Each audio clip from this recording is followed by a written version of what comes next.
Okay, so what we're going to focus on this evening is going to be how we manage our nerves before a big event, how we can alleviate and manage our anxiety.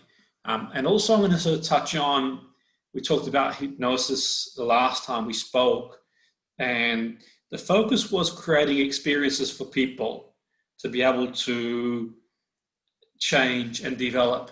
And also this evening, I'm going to sort of talk about cognitive strategies. So I'm going to amalgamate the two together. So that's the main objective, is to understand why we create experiences for our athletes and sports people, and also cognitive strategies. So the premise is, guys, so we're recording this segment anyway, and as usual, for the members of this group, there's information that I've emailed you and will email you, which is exclusive to you guys. So you don't win a tournament by reading a book, guys. You don't win a major event by, you don't become a professional footballer by reading a book. You don't win Wimbledon or a cup by reading. You need to go out and create experiences. And the experiences that we create have an impact on the brain. More the primitive structures of the brain. Now, example from my work over the years, very experiential. So when I was coaching at a certain club, there was a young footballer who was, I wouldn't say he was majorly problematic, but presented some issues. And logically we know a lot, but the idea is really to sort of reach the different parts of the brain. So I'm not going to complicate things and use all sort of jargon. What I said to him one time, because he would push the boundaries and create unnecessary problems, and obviously that was going to lead to him being dismissed at the club potentially. So what I did one time is I said to him, okay, what I want you to do is, there was a fast car showroom not far from the football club, and I walked with him. I said, walk with me, we'll walk around the block and we'll talk, what your issues are.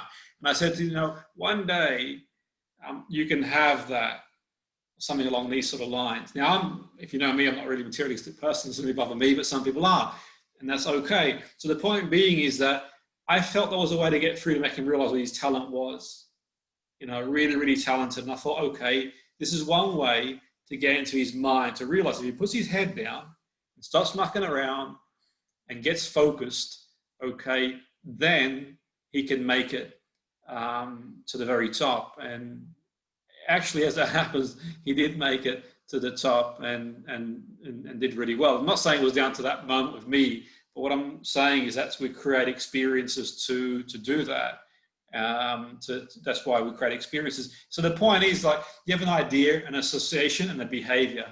So the example I use is a lay person's one. Okay, so if the young teenager sees, the cool adult or whoever smoke, they have an idea, smoking is cool, and then you have a behavior. Now, you can tell the teenager smoking's not good for you. They're hardly going to say, well, gee, Dad, or Mum, thanks for telling me the words of wisdom. So the idea is obviously, okay, create an experience. And if they sort of see the effects of smoking, what it can do to people, then they sort of might change their mind. So we create experiences to sort of change behavior. So the emotional intensity. So we recall the emotion of the event a lot of times. And that goes for sport as well. Where's he going with this? Well, the point being here is that if there was a bridge, say, a meter high, 20 meters long, and you said, okay, you walk across the bridge and there's 1,000 pounds waiting for you, $1,000 waiting for you. Most you'd say, yeah, well, it's easy enough. I'll just, walk across. Now, if you elevate that bridge 1,000 meters high, if there's no wind, the conditions are the same, all of a sudden you think, well, there's doubts. What if I fall? What if someone else falls? There's a consequence. The consequence is much greater if you fall a meter. So the point I'm trying to make there is our appraisal. We have the thoughts about the game. That impacts our emotion. That impacts our behavior. And that impacts our physiology. And that's all sort of meshed in.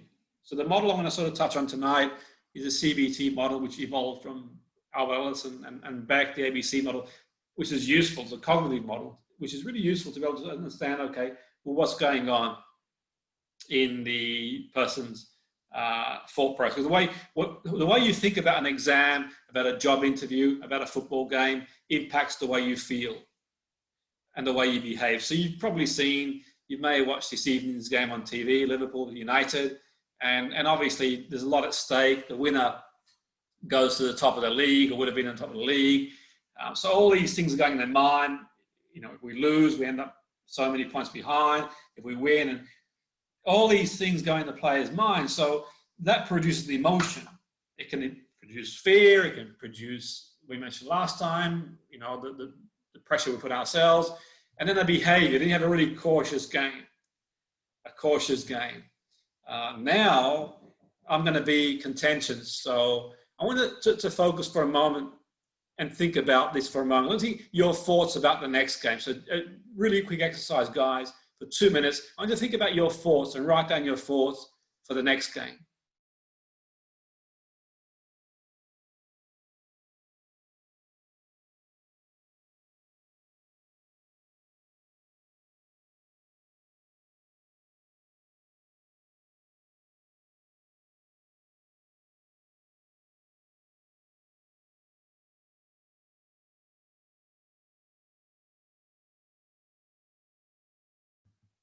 Okay, so our thoughts about the game or the penalty or the whatever we're doing have a big impact on the emotion and our behavior. So I mentioned tonight's game as a perfect example.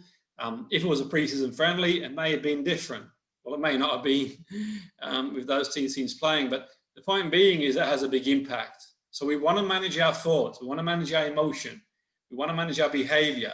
And equally in saying that, we sort of talk about thoughts, sometimes confirmation bias. So you look at tonight's game, because obviously Ole Gunnar Solskjaer's a hero at United, then a lot of the people will say this is going to be contentious. Now, a lot of the fans will say, you know, what a great performance, you know, but if that was Mourinho, it would have been parking the bus, because he didn't endear himself, I don't think, to a lot of the fans. But I'm probably going to get, you know, told but the point being is that we sort of see things not always as they are. We sort of see things the way we sort of see things. So the question is, the penalty shootout, what's going through my mind? I can go to a park and score 99 penalties out of 100 if there's nothing riding on it. It's when there's a big competition, you start thinking, what if I miss? Will I get a chance again? Or you could be on trial, guys, for a team. You might sort of find yourself and you got a penalty opportunity, and all of a sudden, okay, you know, it's like a game I watched today. I was watching a game today. Napoli, my beloved Napoli team, were playing against Fiorentina, and Insigne gets a penalty in the final few minutes of the game. But it would have been different had he have got that penalty at a different stage in the game. If it was still 0-0. Do you think a week ago, or a couple of weeks ago, it was against Spezia, he had a glorious chance at the start of the game, and he missed it. And he's a great player, obviously, you know, fantastic player. But the point I'm trying to make is you can see how what goes through our mind impacts the game. So, you know, you miss the penalty, no one wants to miss it, but with 5 minutes to go, you're winning 5-0. You're not putting pressure on yourself. So the point being is we want to free you up from that sort of anxiety and just focus on the process. Focus on what you can do, which is key. It's the meaning you give the situation has a big impact. I'm not saying it doesn't mean much. I'm not saying that, okay, you know, go into a game and be blasé. Absolutely not.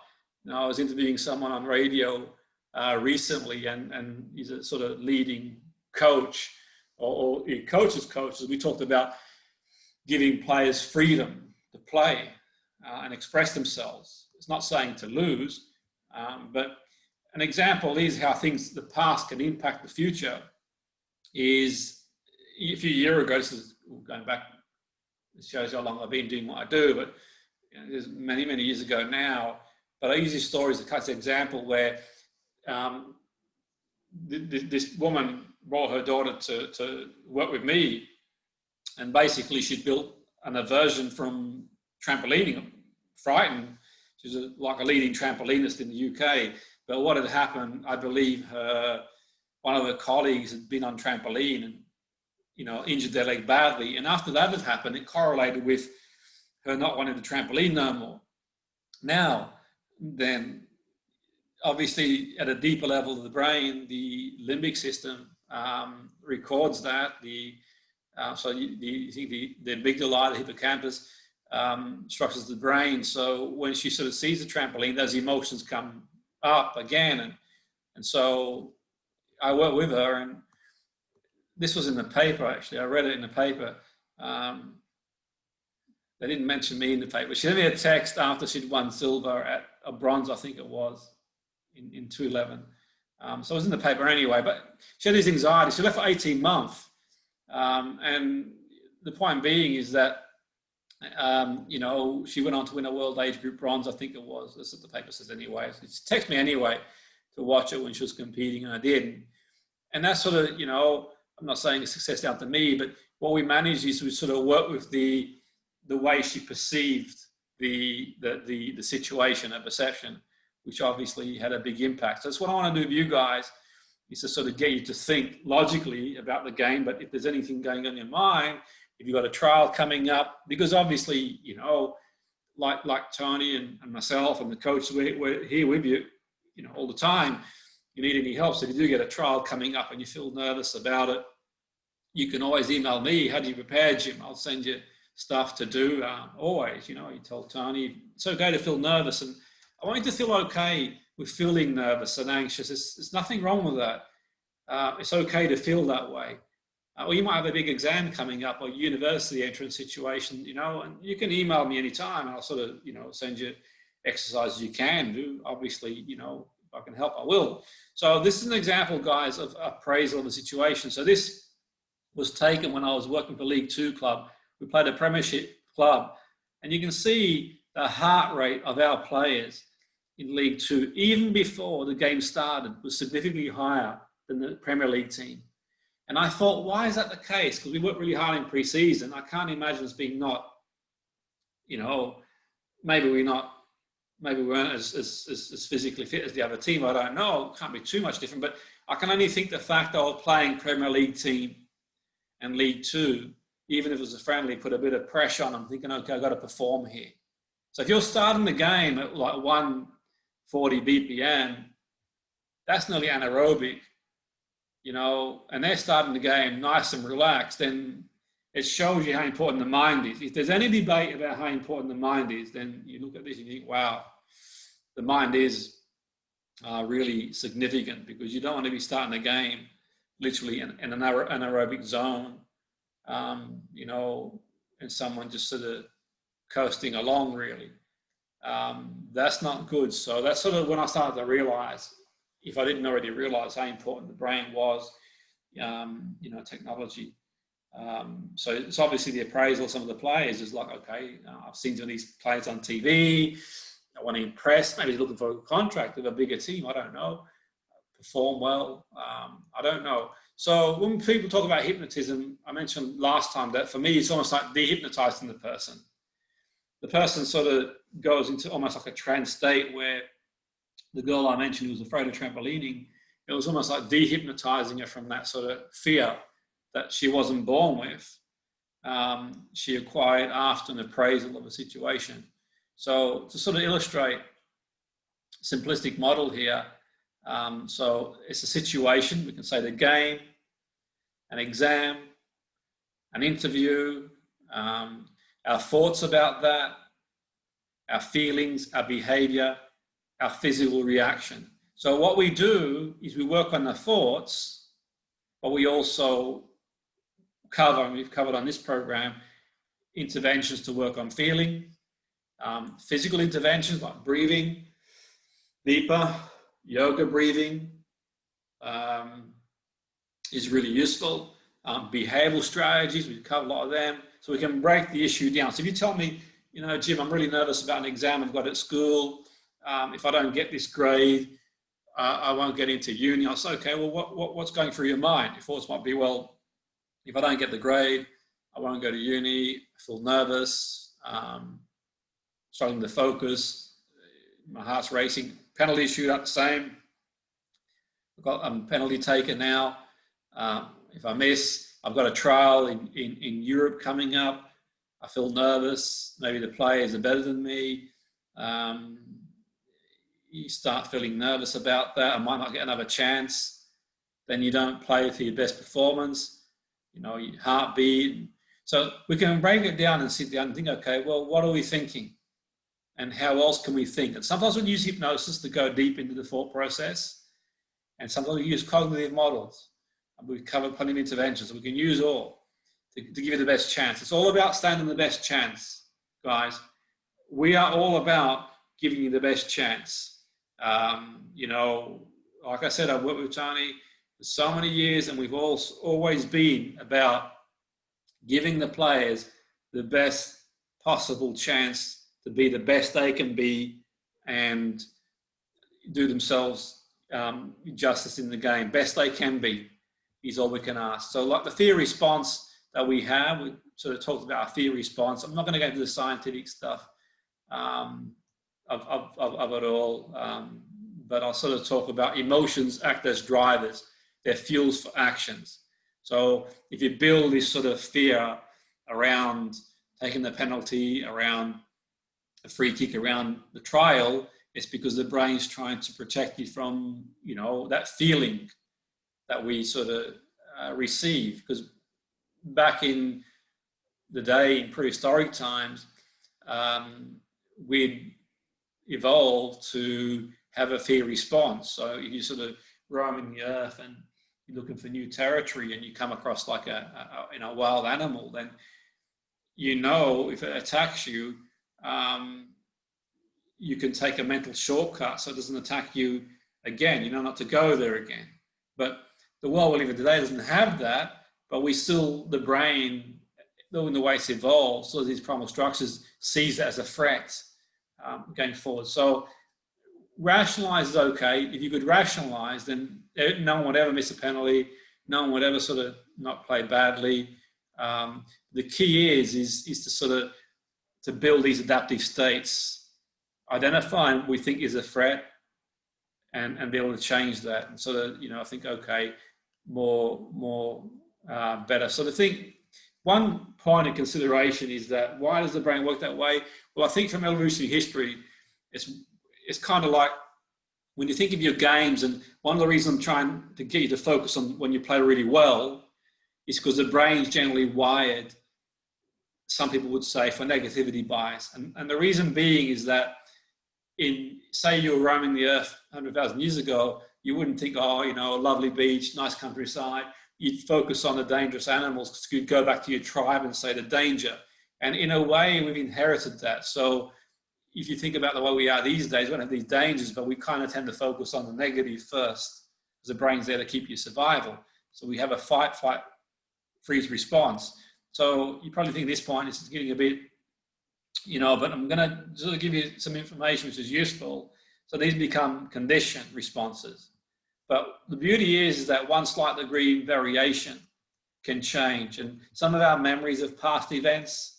So the example I use, we have these sort of underlying schemas we call. Say, for example, if you had a dog like this as a 5-year-old and it bit you, if it was your best friend as a 5-year-old and one of you guys didn't have an experience of having a dog like this, if you all went for a walk in the park and you saw a similar type of dog, the one who's had the bad experience would probably run. The one who's had a great experience would probably go towards the dog and stroke the dog. The one who hasn't had any experiences would just think, what's going on? So she experiences, guys, that alter our perception of reality. But we don't always want to believe what we think. So we talked about physiology can change that. And we want to focus on breaking patterns, interrupting the patterns. So if you're sort of falling in these patterns, you're not playing as well as you can do. We want to interrupt and disconnect that. And sort of hardwire you. So today is about thinking about your appraisal. You can change your behavior, how you react to these events, the information coming in. Okay, focus on where you want to go, not on what you fear. If someone tells you you can't make it, you've had a bad trial and it didn't work out well, at your age, you've got plenty of opportunities. Plenty of opportunities. I mentioned the other week, there'll be someone saying you can't do it. If that leads something into your brain, you think, well, actually, you know what, maybe I can't do it. And then obviously you have a bad experience, and, you know, focus on where you want to go. Okay. So what I want to do now is an exercise with you. You're going to do some exercise, keep it interactive, is some exercises with you. And this is not just about football, it's life in general. So what we can do is step one, and you can do the exercise if you choose to. You can write it down. You've got the recording too. This is a really good exercise.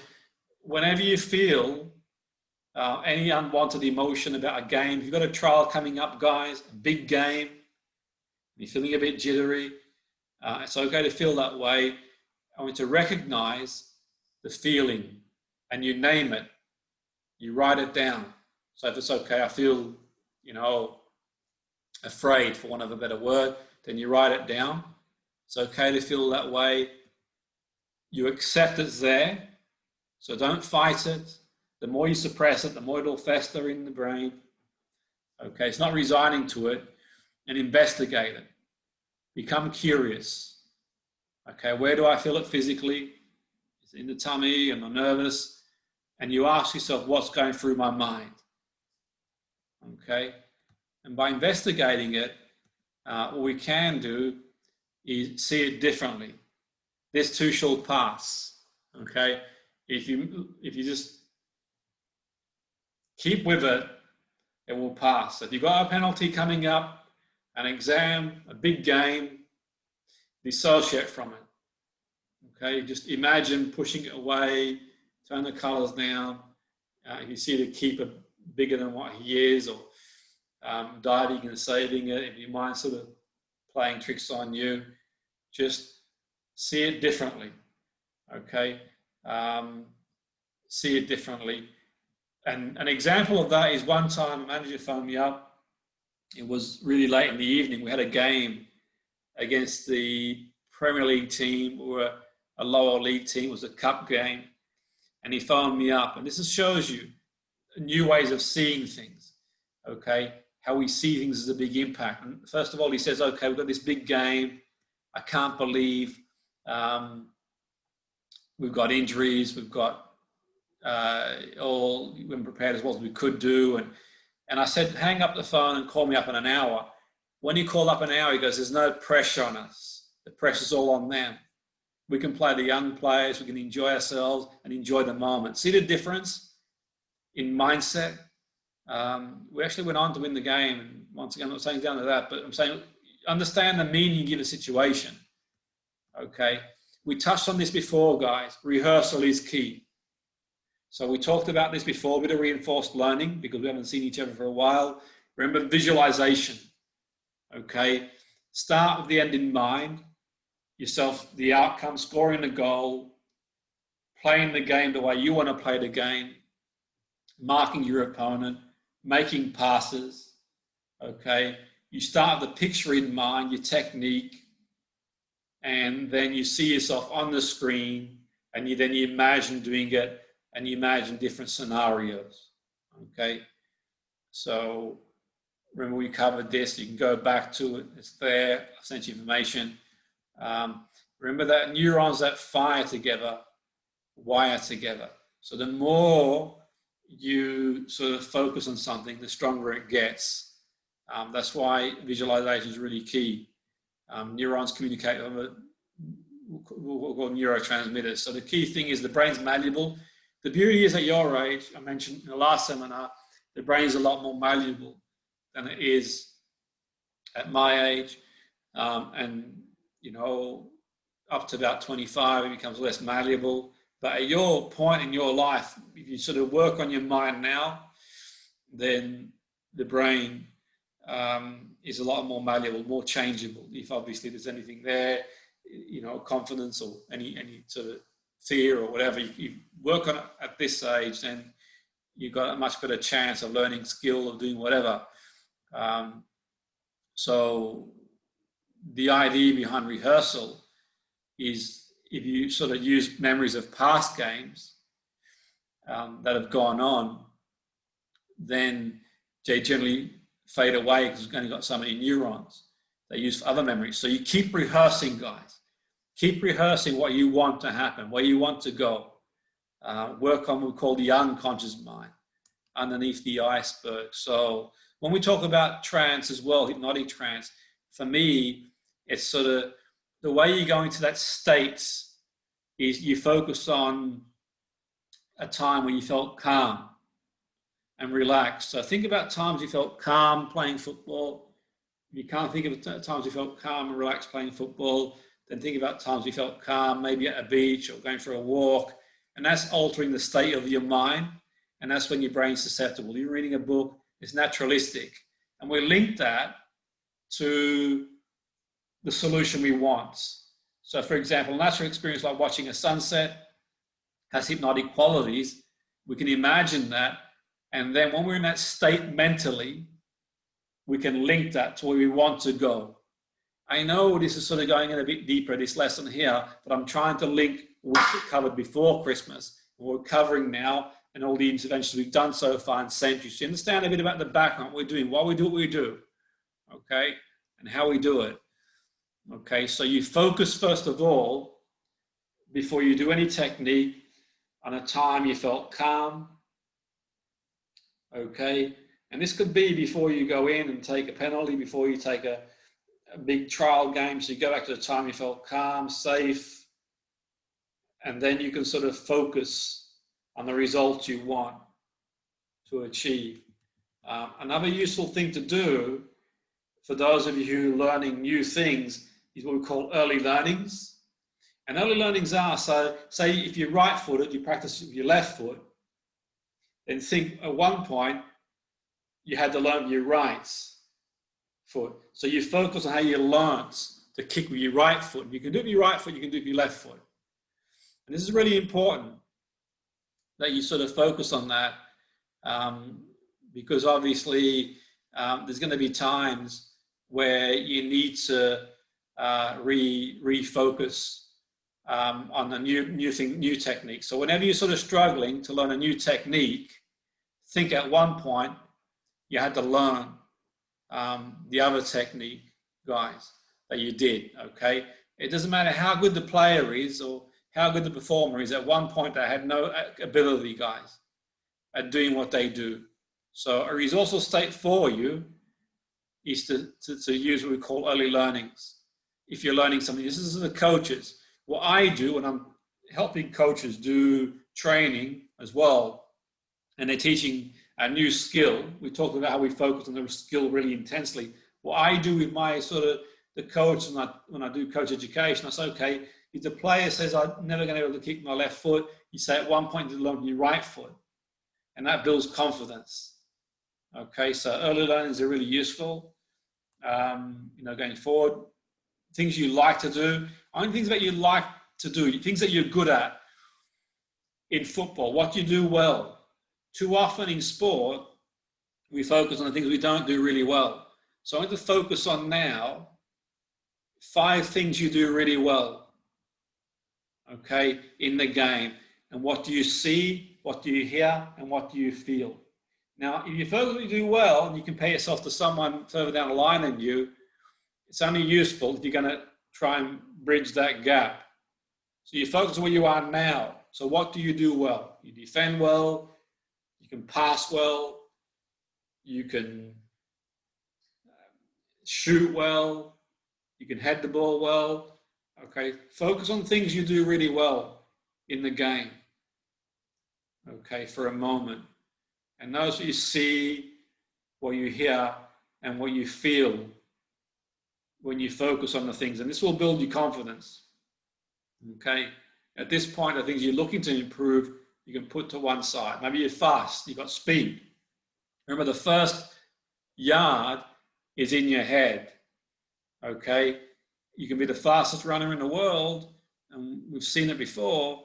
Okay, but the first yard is in your head. Okay, You know, and we know that because obviously you see people who come to football who've got athletic background, and we're all for producing athletes in football now, but remember the first yard's in your head.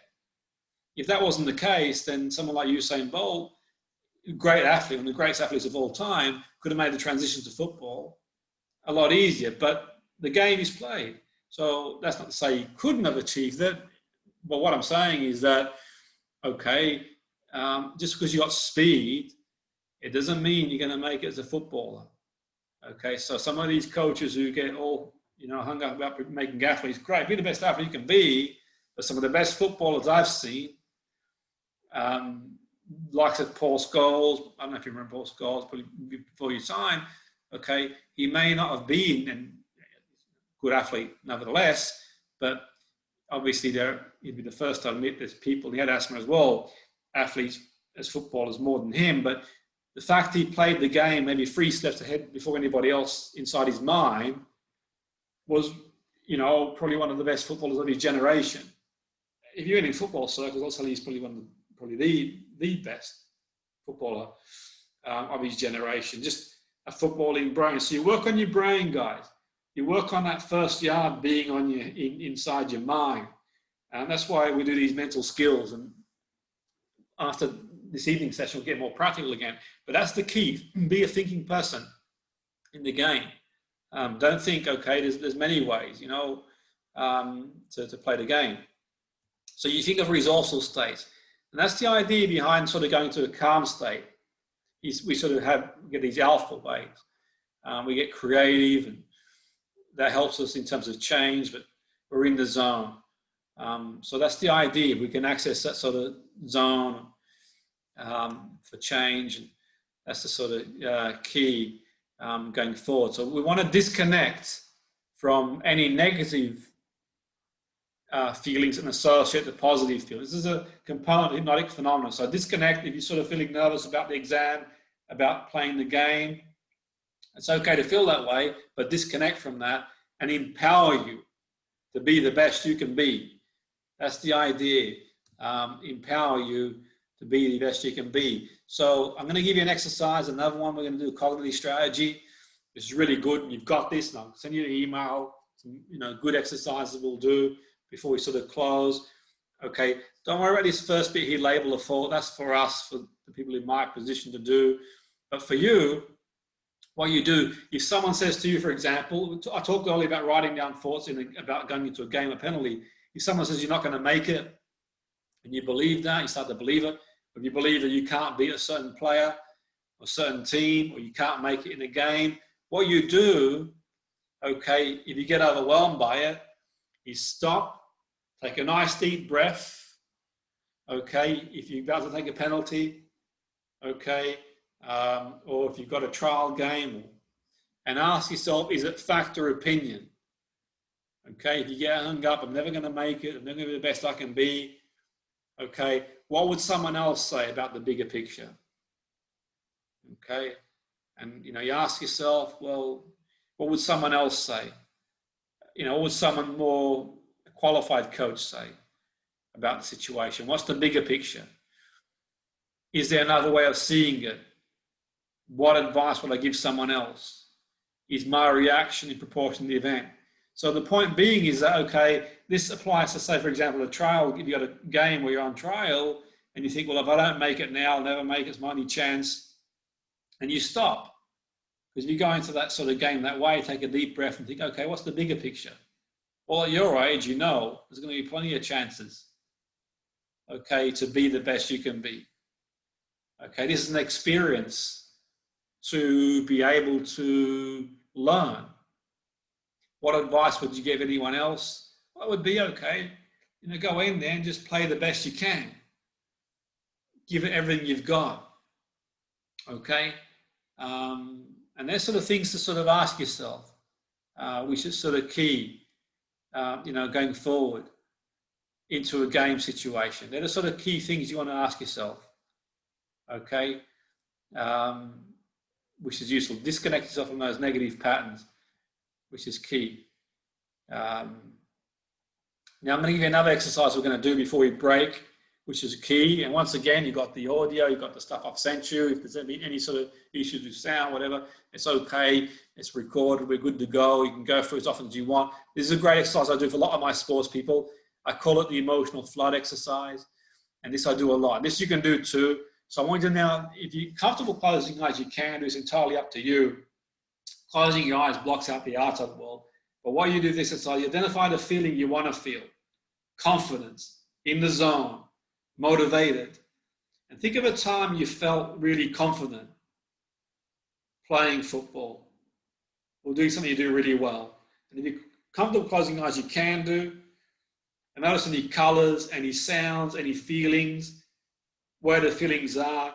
Let them spread through your body, every muscle, and hold on to that thought and feeling for 30 seconds. If any negative thoughts comes into your mind, let it disintegrate into the atmosphere and just feel that feeling of confidence, being in the zone. Okay? Flood the body with positive emotion. Okay, this is a great exercise you can do, guys, every day for 5 minutes. Even if you do, gratitude is a good one. I teach people as well to do. But this is one you can do every day. And by doing this, you reinforce a pathway in the brain or build a new one. Okay? You'll know that one of the areas I've sort of done a lot of studies in neuroscience. So when I do these sort of things, is not plucking them out of the sky. I'm looking at the research and seeing what goes on and thinking of always new ways to get the best out of my athletes and sports people. Okay, this I mentioned before.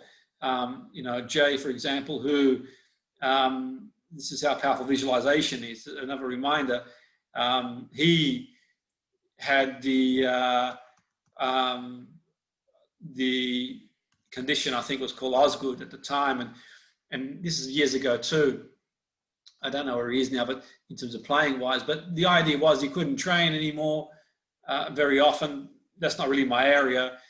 It's not my area at all, but the point being, his dad brought him to me to do mental skills work because he felt that would help him a lot in confidence. And I did a lot of rehearsal, these sort of techniques, because he couldn't train because he had Osgood bladders and a condition of the knees, and that's not my field, I'm a medical person. But I said to his physio, I said, do what you can, and I'll do the mental stuff. And in the end, ironically, he improved in many areas. Obviously, physically, he didn't improve a great deal because he wasn't training as much as he was, but technically he did. And he got the contract at Mac.